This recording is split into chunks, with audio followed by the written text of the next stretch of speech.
नमस्कार, स्वागत है आप सभी का। आपके साथ मैं हूं पुनीत और शाम के 5 बजने ही वाले हैं और निकाय चुनाव के पहले चरण में मतदान का समय भी खत्म होने ही वाला है। हालांकि जो मतदाता अभी कतार में खड़े हैं वे जरूर वोट डाल सकेंगे। पहले चरण में 44 जिलों के 133 नगरीय निकायों में मतदान हुआ है।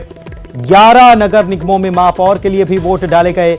आज 13,148 मतदान केंद्रों पर वोटिंग हुई है और 3,296 संवेदनशील मतदान केंद्रों पर छिटपुट घटनाओं के बीच कुल मिलाकर शांतिपूर्ण मतदान संपन्न हो चुका है। आज के मतदान के लिए 79,000 कर्मचारियों अधिकारियों की ड्यूटी लगाई गई थी। सुरक्षा में 27,000 पुलिस बल डिप्लॉय किया गया। आपको यह भी बताएं कि 1994 से लेकर अब तक यानी कि बीते करीब 28 सालों में यह पहली बार है जब मॉनसून का सीजन है और निकाय चुनाव हो रहे हैं। शहर की सरकार को लोग चुन रहे हैं। बारिश का मौसम है क्योंकि शहर के मुद्दे जो होते हैं वो अमूमन बारिश में ही खुलकर सामने भी आ जाते हैं और ये पहली बार हो रहा है जब मॉनसून में ही निकाय चुनाव हो रहे हैं। आमतौर पर निकाय चुनाव नवंबर या दिसंबर में ही होते आए हैं। ये बीते 6 बार का रिकॉर्ड बता रहा है। हालांकि बारिश के बावजूद मतदान में वोटर्स ने बढ़ चढ़कर हिस्सा लिया है। जोश भी हाई नजर आया, लेकिन राज्य निर्वाचन आयोग की तरफ से जब प्रेस वार्ता की जाएगी तब मतदान का प्रतिशत क्या रहा यह सामने आएगा। मतदान केंद्रों पर लंबी लंबी कतारें भी आज दिन में कई दफा अलग अलग जिलों में देखी गई। पिछला निकाय चुनाव 2014 नवंबर में हुआ था, लेकिन कोरोना की वजह से 5 साल में निकाय चुनाव नहीं कराए जा सके। आरक्षण से लेकर तमाम मुद्दों के बीच आखिरकार सुप्रीम कोर्ट के आदेश के बाद जुलाई में चुनाव कराने का ऐलान किया गया था। यानी कि पौने 2 साल के आसपास का वक्त जो है लग गया फिर से चुनाव कराने में। 1994 से अब तक निकाय चुनाव की अगर बात की जाए तो 1994 में जो निकाय चुनाव हुए इनमें 77.40% वोटिंग हुई थी। दिसंबर 1999 में 60.47% वोटिंग दर्ज की गई। लेकिन इसके बाद जब 5 साल बाद चुनाव हुए तो आप समझ सकते हैं कि मतदाताओं ने कितना जोश दिखाया और नवंबर 2004 में जब चुनाव हुए तो 91.98% वोटिंग यानी कि बम्पर वोटिंग देखने को मिली और यह रिकॉर्ड कह सकते हैं कि बन गया। इसके बाद दिसंबर 2009 में करीब 80% वोटिंग दर्ज हुई थी और फिर नवंबर 2014 में जो वोटिंग हुई वो करीब 69% के आसपास, क्योंकि 68.54% मतदान रहा था। अब यह देखना होगा कि इस बार का मतदान प्रतिशत पहले फेज का क्या रहता है, क्योंकि दूसरा फेज भी अभी होना बाकी है।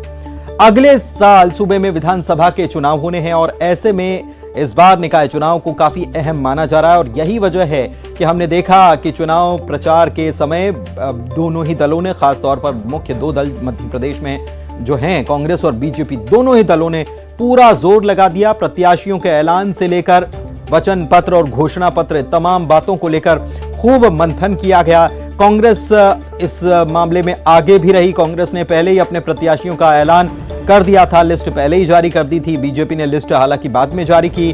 बागियों ने भी इस बार ताल ठोकी है। तो बहुत सारे समीकरण इस बार देखने को मिल रहे हैं इस बार के निकाय चुनाव में। हमारे साथ हमारे 2 संवाददाता इस वक्त लाइव जुड़े हुए हैं। प्रतीक जुड़े हुए हैं जबलपुर से, तो सुशील हमारे साथ है ग्वालियर से जुड़े हुए हैं। प्रतीक, मैं आपके पास आऊंगा लेकिन उसके पहले सुशील के पास, क्योंकि कुछ देर पहले हमने खबर दिखाई थी और बताया था कि बीजेपी ये मांग कर रही है कि यहां बारिश का दौर चूंकि लगातार जारी है सुशील, तो 1 घंटा मतदान का समय बढ़ाया जाए। क्या स्थिति? बिल्कुल, देखिए ग्वालियर में दोपहर करीब 2 बजे से ही लगातार बारिश का दौर चल रहा है। रुक रुक कर भी हो रही है, बीच में तेज़ बारिश भी हुई। तो यही वजह है कि जो बीजेपी के भगवान दास सबनानी है उन्होंने पत्र लिखा है जिसमें चुनाव आयोग से मांग की है कि 1 घंटे का समय ग्वालियर नगर निगम में मतदान के लिए बढ़ाया जाए।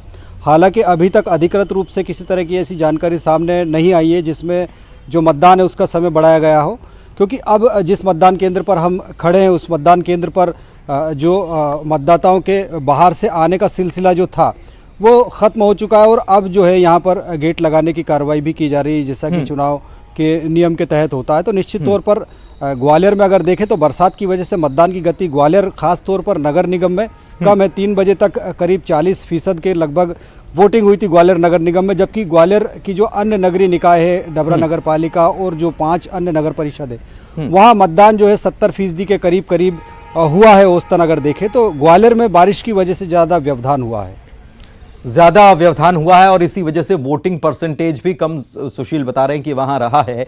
और अब तो वक्त भी हो गया है, हालांकि मांग जो की गई थी उस पर क्या फैसला लिया गया वो साफ नहीं हो पाया। जबलपुर चलते हैं, प्रतीक के पास चलते हैं, प्रतीक से जानते हैं। प्रतीक, 5 बजे तक का समय था, समय समाप्त हो चुका है। जो वोटर्स लाइन में लगे होंगे जाहिर सी बात है उनको वोटिंग करने का मौका मिलेगा, लेकिन अभी तक कितना परसेंटेज सामने आया है? क्या तस्वीरें आज दिन भर देखने को मिली? बारिश ने सहयोग किया या मतदाताओं को घर से निकलने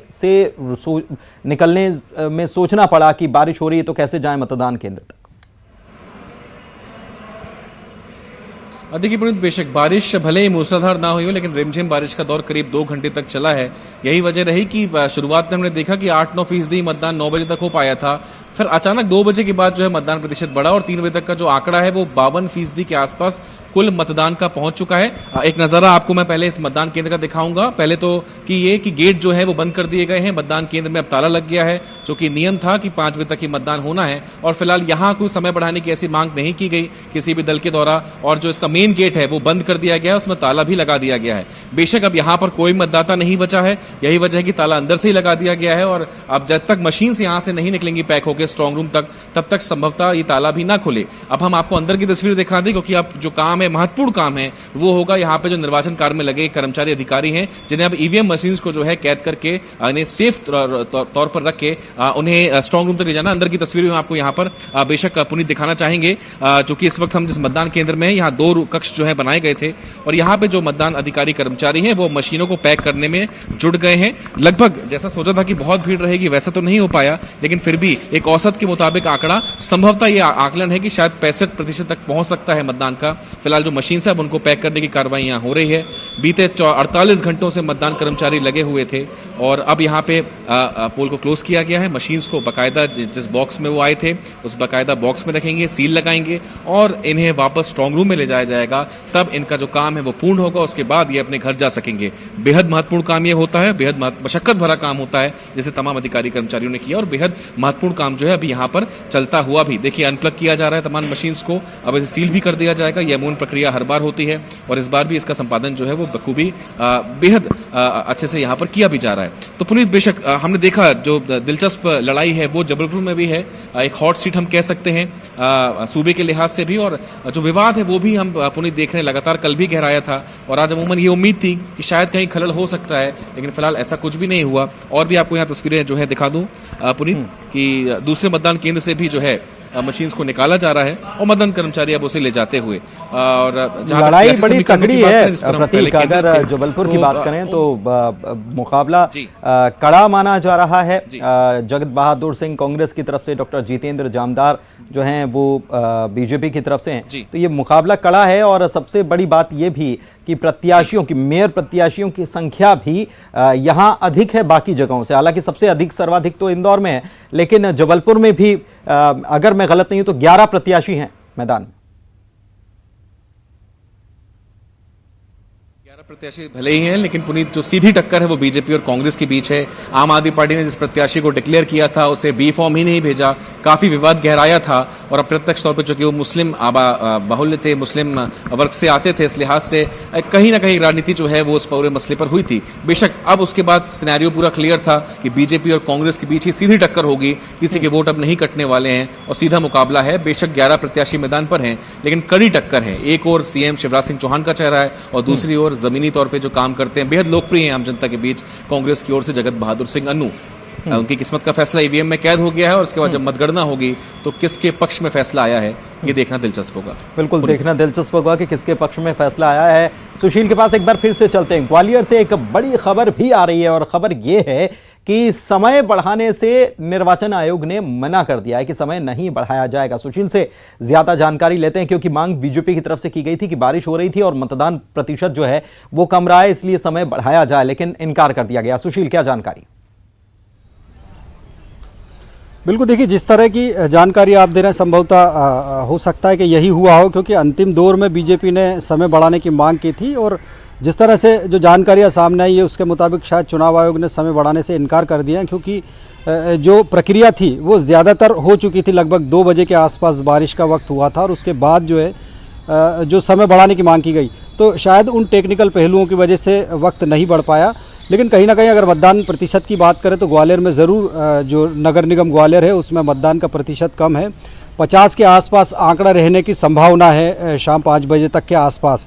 और ओवरऑल जो मतदान का प्रतिशत रहेगा वो देर शाम तक आएगा, क्योंकि कुछ मतदान केंद्रों पर और भी लोग हैं जो मतदान करने के लिए बारिश की वजह से अटके हुए थे। तो कहीं ना कहीं मतदान प्रतिशत कम होना ज़रूर चिंता का विषय है बीजेपी के लिए, इसीलिए उन्होंने समय बढ़ाने की मांग की थी कि अगर प्रतिशत बढ़ता है तो वो बीजेपी के लिए फ़ायदेमंद साबित होता है। इस तरह का बीजेपी का खुद का भी आकलन है। तो समय ना बढ़ना कहीं ना कहीं उनके लिए चिंता का विषय है। लेकिन मतदान जो है इस बार भी देखने के लिए मिला है कि जो छोटे निकाय है, ग्रामीण इलाकों के जो आसपास के छोटे कस्बे हैं जहां नगरीय निकाय है, वहां पर जो मतदाताओं ने बढ़ चढ़कर मतदान किया। वो हर बार भीतरवार और सुशील हम ये देखते आए हैं कि शहरी क्षेत्रों में मतदाता मतदान को लेकर जितने जागरूक होते हैं, मतदान की जितनी बातें होती हैं उसका प्रतिशत में जब हम जाते हैं तो वो आंकड़ा कम ही साबित होता है बजाय ग्रामीण क्षेत्रों के। आप सुशील हमारे साथ बने रहिए। संजय भी हमारे साथ पन्ना से जुड़े हुए हैं, वहाँ की तस्वीर जानते हैं, वहाँ के बारे में क्या हालात हैं उनसे।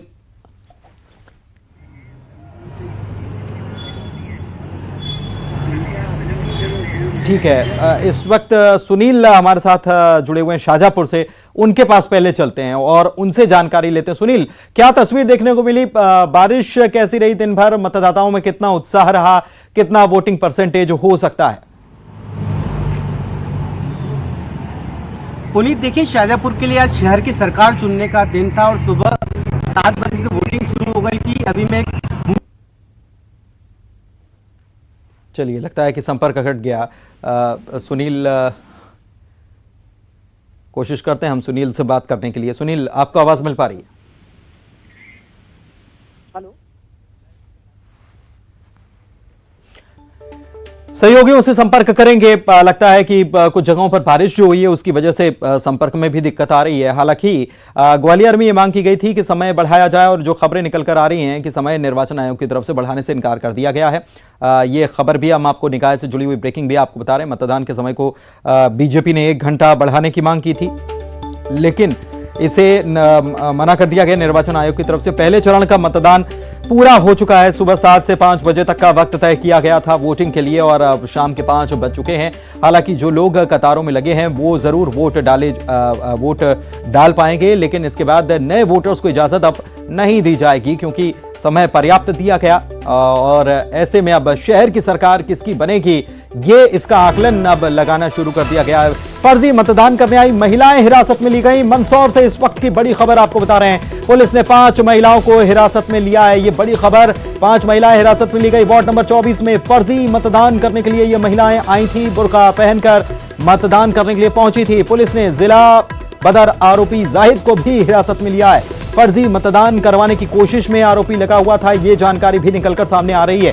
तो फर्जी मतदान करने की खबर भी सामने आई और जो महिलाएं आई थी बुर्का पहनकर उनको हिरासत में ले लिया गया। 5 संख्या बताई जा रही महिलाओं की। मंदसौर से बड़ी खबर, वार्ड नंबर 24 में फर्जी मतदान करने के लिए महिलाएं पहुंची थी और उन्हें हिरासत में ले लिया गया। ये बड़ी खबर इस वक्त आपको बता रहे हैं। और साथ ही जिला बदर आरोपी जाहिद को भी पुलिस ने हिरासत में ले लिया है। इसी पर आरोप है, फर्जी मतदान करवाने की कोशिश में यह आरोपी लगा था। ये जानकारी निकलकर सामने आ रही है। तो निकाय चुनाव से जुड़ी बड़ी खबर आपको बता रहे हैं। आज प्रदेश के 133 नगरीय निकायों में वोटिंग हुई है और वोटिंग का समय तो समाप्त हो गया है, लेकिन इस बीच कुछ खबरें जो आ रही हैं, चाहे वो डिंडौरी से की बात करें, चाहे वो दतिया से जो खबर, माफ कीजिएगा, दमोह से जो खबर सामने आई उसकी बात करें, इंदौर से खबर सामने आई उसकी बात करें, या फिर मंदसौर से ये खबर जो आई है, फर्जी मतदान करने के लिए महिलाएं पहुंच गई थी। 5 महिलाएं थीं जो बुर्का पहनकर आई थी। 5 को हिरासत में पुलिस ने ले लिया है। इसके अलावा एक जिला बदर आरोपी जाहिद बताया जा रहा है, उसको भी हिरासत में लिया गया। वार्ड नंबर 24 में ये फर्जी मतदान करने के लिए महिलाएं पहुंची हुई थी, बुर्का पहनकर आई हुई थी और पुलिस ने इन्हें ट्रेस किया और इन्हें हिरासत में ले लिया गया है। तो ये तस्वीरें भी हम आपको दिखा रहे हैं। देखिए, यही महिलाएं हैं, यही वो महिलाएं हैं बुर्का पहनकर जो पहुंची हुई थी और वोटिंग करने के लिए, ये फर्जी मतदान करने के लिए आई हुई थी और पुलिस ने इन्हें राउंड अप किया, हिरासत में ले लिया है। ये बड़ी खबर इस वक्त आपको हम दिखा रहे हैं। पुलिसकर्मी भी यहां पर नजर आ रहे हैं और सजगता यहां पर देखी गई। सजगता की वजह से इन महिलाओं को पुलिस ने हिरासत में लिया। इसके अलावा एक व्यक्ति जिसका नाम जाहिद बताया जा रहा है, उसे भी हिरासत में लिया गया है और वो जिला बदर भी और फर्जी मतदान करवाने का आरोप उसी पर है। देखिए, उसी वक्त का घटनाक्रम जब देखने को मिला कि ये कौन महिलाएं हैं, क्या लिस्टिंग में जब सब कुछ चेक किया गया तो बात निकलकर सामने आ गई और यही वो महिलाएं बताई जा रही हैं जो फर्जी वोटिंग करने के लिए पहुंची हुई थी और बुर्के में पहुंची हुई थी। आखिरकार पुलिस ने इन 5 महिलाओं को हिरासत में ले लिया। वार्ड नंबर 24 का ये पूरा मामला है, फर्जी मतदान करने का ये मामला है।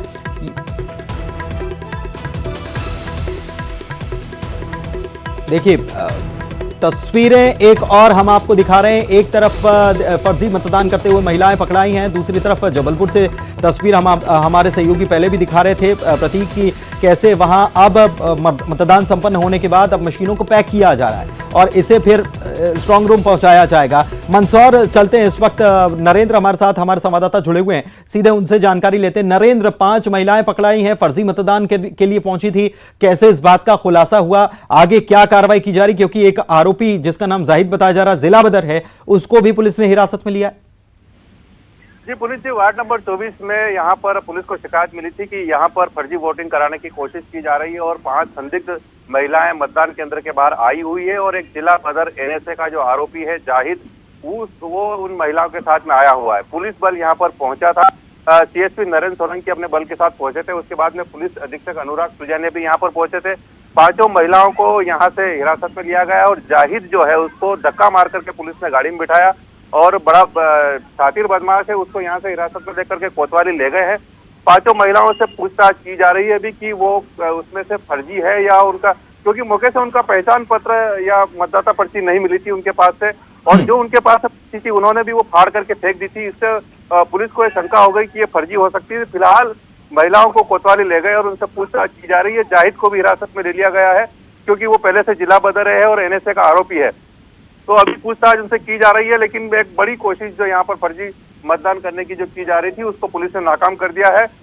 फर्जी रूप से संदिग्ध महिलाओं को हिरासत में लिया है और जाहिद को भी हिरासत में लिया है। चलिए, बहुत शुक्रिया नरेंद्र आपका इस जानकारी के लिए। खबर पर नजर बनाए रखिएगा। पुलिस को शक हुआ कि फर्जी मतदान करने की कोशिश की जा रही है, जिसके बाद महिलाओं को हिरासत में लिया गया। पूछताछ इस मामले में महिलाओं से और की जा रही है। इधर मुख्यमंत्री शिवराज सिंह चौहान ने विदिशा के सिरोंज में चुनावी सभा को संबोधित किया और सरकार की उपलब्धियों को गिनाया। इस दौरान बीजेपी प्रत्याशी के पक्ष में वोट डालने की अपील उन्होंने की। बताएं कि सिरोंज में दूसरे चरण में मतदान होना है। भारतीय जनता पार्टी के पार्षदों को जिताना, सिरोंज में भी जिताना, लटेरी में भी जिताना, सब जगह मध्य प्रदेश में जिताना, ये निवेदन करने आया हूं। और जो जनता के कल्याण की योजना है वो यही पार्षद लागू करेंगे, जमीन पे ले जाएंगे। सब भाई बहनों ईमानदारी से ले जाओगे ना, कोई को वंचित मत रहने देना और कह देना मामा ने कह दिया है। हम सब योजनाएं लागू करेंगे, कोई पात्र हितग्राही वंचित नहीं रहेगा। कांग्रेस के पार्षद नहीं कर पाएंगे, भारतीय जनता पार्टी के पार्षद करेंगे। और इसलिए मैं अपील करने आया हूं, कोई चूक ना हो जाए, कमल के फूल की बटन दबाएं, भारतीय जनता पार्टी के पार्षद जिताएं ताकि नगर पालिका में अध्यक्ष भी हम बना पाए और सिरोंज और लटेरी का विकास कर पाए और गरीब जनता की गरीबी हटा पाए, सब योजनाओं का लाभ आम आदमी तक पहुंचा पाए। यही मेरा निवेदन है, कोई चूक मत कर देना। लक्ष्मीकांत जी, उमाकांत जी की लक्ष्मीकांत जी के सपनों को उमाकांत जी पूरा करने का काम कर रहे हैं।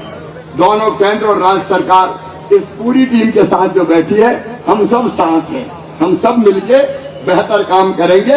और इसलिए भारतीय जनता पार्टी को कमल के फूल की बटन दबा के पार्षदों को जिताएं, ये मेरा आग्रह है। आप बोलिए सब तैयार हैं? एक साथ बोले सब तैयार हैं? भारतीय जनता पार्टी को जिताएंगे, कमल के फूल की बटन दबाएंगे, हमारे ही पार्षद बनाएंगे। तो आज सिरोंज और लटेरी की जनता संकल्प कर ले कि हम कोई कसर नहीं छोड़ेंगे, भारतीय जनता पार्टी को जिता के कमल के फूल की बटन दबा के भेजेंगे। और ये संकल्प लेने के लिए मेरे साथ दोनों हाथ ऊपर उठा के, दोनों मुट्ठी बांध के, भारत माता की जय बोल के भाजपा को जिताने का और कमल के फूल की बटन दबाने का संकल्प लेंगे। बोलिए भारत माता की, भारत माता की। मैं भी विश्वास दिलाता हूं, जब जरूरत पड़ेगी मामा आपके साथ होगा, चिंता मत कीजिए, अपने क्षेत्र को आगे बढ़ाइए।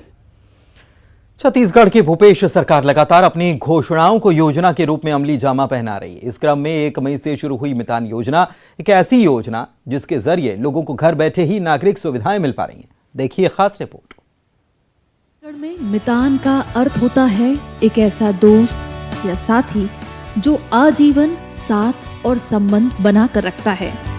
इसी को ध्यान में रखते हुए मुख्यमंत्री भूपेश बघेल ने 1 मई से प्रदेश के 14 नगर निगम में पायलट प्रोजेक्ट के रूप में मुख्यमंत्री मितान योजना का शुभारंभ किया। मुख्यमंत्री मितान योजना घर बैठे 13 तरह के प्रमाण हो रहे उपलब्ध। जन्म प्रमाण पत्र, मृत्यु प्रमाण पत्र, विवाह प्रमाण पत्र, निवास प्रमाण पत्र, दस्तावेजों की कॉपी, भूमि सुधार रिकॉर्ड।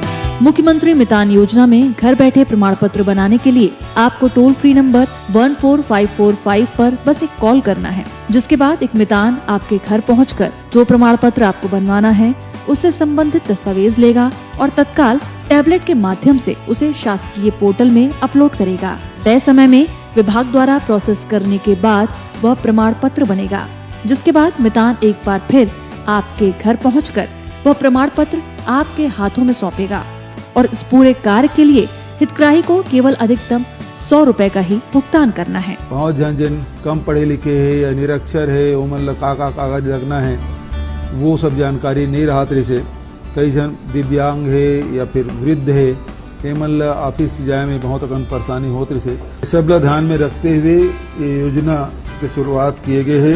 यह मुख्यमंत्री भूपेश बघेल की ही परिकल्पना है कि हितग्राही मितान योजना को दुनिया की सबसे बेहतर योजना करार दे रहे हैं। योजना की सफलता का अंदाजा इसी से लगाया जा सकता है कि शुभारंभ से अब तक हजारों लोग इस टोल फ्री पर कॉल कर चुके हैं। साथ ही जनप्रतिनिधि भी लोगों को योजना के प्रति जागरूक करने खुद मितान बनकर लोगों के घर पहुंचकर उन्हें दस्तावेज सौंप रहे हैं। इन योजनाओं की ही देन है कि छत्तीसगढ़ नवा छत्तीसगढ़ के रूप में परिवर्तित हो रहा है। और इसी के साथ 5 की आंच में इतना ही। नमस्कार।